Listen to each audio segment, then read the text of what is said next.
की शुरुआत में हमें एक शहर दिखाया जाता है जहाँ की ड्रोन्स की मदद से नजर रखी जा रही है। तभी समंदर के रास्ते से एक बड़ा सा काइजू वहाँ हमला कर देता है। उस शहर में इमरजेंसी डिक्लेयर कर दी जाती है और मिलिट्री वहाँ से सभी लोगों को बचाने की कोशिश करने लगती है। वो काइजू शहर के और अंदर आ जाता है और जब सभी लोग वहाँ से निकल जाते हैं, हेलीकॉप्टर से काइजू पे मिलिट्री हमला कर देती है, पर कोई भी मिसाइल या गोलियां उसके ऊपर काम नहीं कर रही थी। वहीं आम लोग इन सभी चीजों को न्यूज में और फोन्स में देख रहे थे और उनमें डर बिल्कुल भी नहीं था, क्योंकि ओक्लाहोमा सिटी की प्रोटेक्शन के लिए 3rd डिवीजन जरूर आएगी। 3rd डिवीजन जिस वेपन का यूज कर रही थी उससे काइजू को चोट लग रही थी और काइजू का ध्यान उन गोलियों पे चला जाता है, जिसके बाद 3rd डिवीजन की कैप्टन काइजू की छाती में लेजर से हमला करती है, जिससे उसकी छाती में छेद हो जाता है और अगले ही सेकंड उसकी पूरी बॉडी फट जाती है और उसके सारे टुकड़े पूरे शहर में फैल जाते हैं। इसके कुछ टाइम बाद हम सफाई कर्मियों को देखते हैं। उनमें से एक बंदा दूरबीन से काइजू की बॉडी को जब देखता है, वो कहता है कि लगता है अब हमें ओवर टाइम करना पड़ेगा यार कई दिनों तक। वहीं मीडिया और सभी लोग 3rd डिवीजन की तारीफ कर रहे हैं और सभी लोग उस डिवीजन की कैप्टन से मिलने के लिए उत्सुक हैं। पर काफका और उसके साथियों की लड़ाई तो अब शुरू हुई है। काइजू के मरने के बाद उन सभी को उसकी सफाई करनी पड़ती है, पर उन्हें ना ही चेयर करने के लिए कोई होता है, ना ही उनका कोई शुक्रिया अदा करता है। तभी काफका के पास एक ड्रोन सैंपल लेने के लिए आता है। इसके कुछ टाइम बाद काफका एक बॉडी पार्ट को कट कर रहा था, पर उसके लिए उसे एक और टूल की जरूरत पड़ेगी। तभी वो देखता है कि उसका एक साथी उसके दिल को लिफ्ट कर रहा है। काफका उसे ऐसा करने से मना करता है, पर तब तक काफी देर हो चुकी थी और वो ऑर्गन फट जाता है और वो खून इतना गर्म था कि जिसके ऊपर वो गिरा था उसके पैर जलने लगते हैं। काफका आता है और उसके जख्म पे दवाई छिड़क देता है और उसे कहता है कि डरने की कोई जरूरत नहीं है, ऐसा मेरे साथ कई बार हो चुका है। इसके बाद काफका को उसके पॉटी वाले हिस्से की सफाई करने के लिए भेज दिया जाता है, जहाँ इतनी ज्यादा गंदगी थी कि उसको रोना आ जाता है। रात को थका हारा जब काफका घर पहुंचता है तो वहाँ भी उसे पॉटी की बदबू आ रही थी। वहीं टीवी पे अभी भी 3rd डिवीजन और उसके कैप्टन आशिरो की न्यूज आ रही है। आशिरो अभी 27 साल की है और उसने अभी तक कई सारे काइजूस को मार गिराया है। उसे टीवी में देख के काफका अपने बचपन को याद करता है और हम देखते हैं कि आशिरो और वो बचपन के दोस्त हैं और बचपन में ही दोनों ने ठान लिया था कि वो काइजूस से लड़ेंगे। पर किस्मत ने ऐसी पलटी मारी कि काफका बेचारा सफाई कर्मी बन गया और ये माचिस की तीली जैसी दिखने वाली लड़की काइजूस से लड़ रही है। इसके बाद काफका सो जाता है और उसके घर में वैसे ही गंदगी पड़ी रहती है। अगली सुबह जब वो काम पे पहुंचता है, उसे पता चलता है कि यहाँ एक और नया लड़का क्लीनिंग स्टाफ को ज्वाइन कर रहा है। इसका नाम इचिकावा है और वो अभी डिफेंस फोर्स को ज्वाइन करने के लिए तैयारी कर रहा है। यहाँ काफका का कोवर्कर उसे बताता है कि काफका भी डिफेंस फोर्स को ज्वाइन करने की तैयारी कर रहा था, लेकिन वो कभी भी सिलेक्ट नहीं हो पाया। सभी लोगों के जाने के बाद इचिकावा उससे पूछता है कि तुमने हार क्यों मान ली, पर काफका कहता है कि मैंने पूरी तरह से कोशिश की थी पर मैं सिलेक्ट नहीं हो पाया और जब तुम मेरी उम्र में आओगे तब तुम्हें समझ आएगा। पर इचिकावा कहता है कि मैं कभी हार नहीं मानने वाला, चाहे कोशिश करते करते मैं मर ही क्यों ना जाऊं। इसके बाद इचिकावा वहां से चला जाता है और काफका बेचारा गुस्से में सोच रहा होता है कि मेरे पास कोई अच्छा जवाब क्यों नहीं आया। इसके बाद वो सभी सफाई करने पहुंच जाते हैं, जहां क्लीनिंग स्टाफ को काइजू के अलग अलग एरिया को ले जाने का काम दिया जाता है। काफका और इचिकावा को उसके पिछवाड़े यानी पट्टी वाले एरिया की सफाई का काम दिया गया है। काफका को गुस्सा चढ़ जाता है क्योंकि उसे बार बार सिर्फ यही काम दिया जाता है, पर वो मना नहीं करता और काम कर देता है। इसके आगे मैनेजर कहता है कि अगर वो डिफेंस फोर्स ज्वाइन कर पाता तो वो जरूर बहुत बड़े काम करता। इसके बाद जब लंच का टाइम होता है, सभी खाना खा रहे थे, पर बदबू की वजह से इचिकावा और काफका दोनों की ही हालत खराब थी। ये देख के काफका उसकी मदद करना चाहता है। वो उसे कुछ विटामिन पिल्स दे देता है और नाक में ठूसने के लिए कुछ चीज देता है, पर इचिकावा उन्हें लेने से मना कर देता है, जिसके चक्कर में उन दोनों में हाथापाई शुरू हो जाती है। इसके बाद वो सभी फिर से अपने काम पे लग जाते हैं और शाम होते ही सब वापस जा रहे थे। काफका कुछ इंस्पेक्ट करने के लिए वहाँ रुकता है और कह रहा होता है कि शुक्र है भगवान,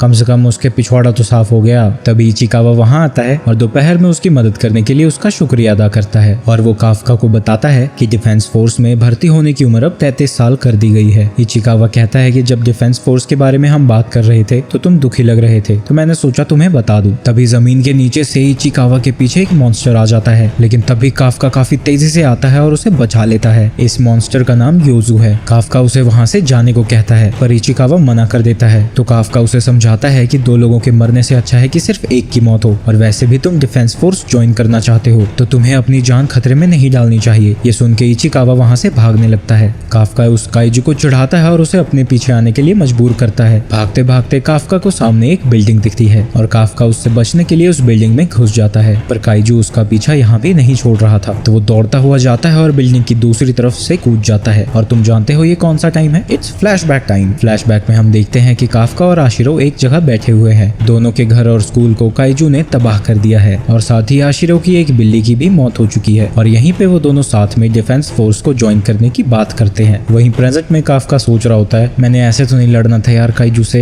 तभी वो काइजू बिल्डिंग तोड़ के उसके पीछे आ जाता है और किसी भी समझदार व्यक्ति की तरह वो एक छोटे से पाइप से इस भयंकर से मॉन्स्टर के पैरों को तोड़ने की बात कर रहा था, पर काइजू उसको एक ही लाफा मारता है और उसका पैर टूट जाता है। काफका वहाँ से भागने की कोशिश करता है पर वो रेंग भी नहीं पा रहा था। वो काइजू काफका को खाने ही वाला था कि इचिकावा उसे बचा लेता है। काफका उसे देख के हैरान था। इचिकावा उसे बताता है कि मैंने उन्हें बुला लिया है और वैसे भी अगर मैं आपको यहाँ मरने के लिए छोड़ देता तो मैं कभी डिफेंस फोर्स नहीं ज्वाइन कर पाता। ये देख के काफका उस दिन को याद करता है जब उसका रिजल्ट आया था और वो सिलेक्ट नहीं हुआ था, और वो ये सोच के दुखी होता है कि अब तक तो कुछ भी नहीं बदला, ना मैं पहले किसी को बचा पाया था और ना मैं अब इस लड़के को बचा पाऊंगा। पर जैसे ही वो काइजू उन पे हमला करने वाला होता है एक टाइगर उसके हाथ को पकड़ लेता है और आशिरो उसको खत्म कर देती है। आशिरो सभी को काफका और इचिकावा का ध्यान रखने को कहती है और वो खुद उस एरिया में बाकी के यूजू को ढूंढने के लिए निकल जाती है। इसके बाद हम काफका को हॉस्पिटल में देखते हैं जहाँ काफका सोच रहा होता है आशिरो कितनी कमाल की है यार, उसने तो एक ही बार में उस यूजू को हरा दिया, मैं तो कितना पीछे रह गया। उसी वक्त इचिकावा कहता है कि आज अगर आपने मेरी जान यूजू से नहीं बचाई होती तो मैं उसी वक्त मर गया होता। आप सच में बहुत ज्यादा कूल हैं, आपको तो डिफेंस फोर्स जरूर ज्वाइन करनी चाहिए। ये सुन के काफका को आशिरो के साथ किया हुआ प्रॉमिस याद आ जाता है। वो इचिकावा का शुक्रिया अदा करता है और वो फिर से डिफेंस फोर्स के एग्जाम देने के लिए तैयार हो जाता है। लेकिन तभी वहाँ एक छोटा सा उड़ने वाला काइजू आ जाता है। काफका को देख के वो कहता है आखिरकार मैंने तुम्हें ढूंढ लिया। काफका उसे देख के डर जाता है, लेकिन तभी वो काइजू उसके मुंह में चला जाता है और उसके पूरे शरीर में दर्द शुरू हो जाता है। उसकी चीखें सुन के जब इचिकावा उसके पास जाता है वो देखता है कि काफका एक अजीब से मॉन्स्टर में बदल चुका है। काफका को ऐसे देख के इचिकावा चिल्ला उठता है, पर उसके चिल्लाने की आवाज सुन के काफका भी चिल्ला उठता है और उसे समझाता है मैं ही हूँ यार, ये तो मैं हूँ काफका काफका। पर पीछे खड़ा अनुपम खेर भी उसे ऐसे देख लेता है और वो सीधा डिफेंस फोर्स को कॉल करता है। ये देख के इचिकावा काफका को कहता है मुझे लगता है तुम्हें यहाँ से भाग जाना चाहिए और तुम जानते हो कि अभी क्या होने वाला है। जी हाँ, एक और फ्लैशबैक। काफका आशिरो से कह रहा होता है कि हमें काइजू के सबसे पहले पैरों पे वार करना चाहिए। वहीं आशिरो कह रही होती है कि जब भी मैं काइजू से लड़ने के बारे में सोचती हूँ मैं डर जाती हूँ, पर काफका उससे कहता है कि तुम्हें डरने की कोई जरूरत नहीं है, मैं हमेशा तुम्हारे साथ रहूंगा। और ये वाला फ्लैशबैक आशिरो का था, काफका का नहीं। तभी आशिरो को फोन आ जाता है जहाँ उसे एक और काइजू के बारे में बताया जाता है और ये वाला काइजू हॉस्पिटल में देखा गया है और आशिरो उस काइजू को मारने के लिए अपनी टीम को तैयार होने को कहती है।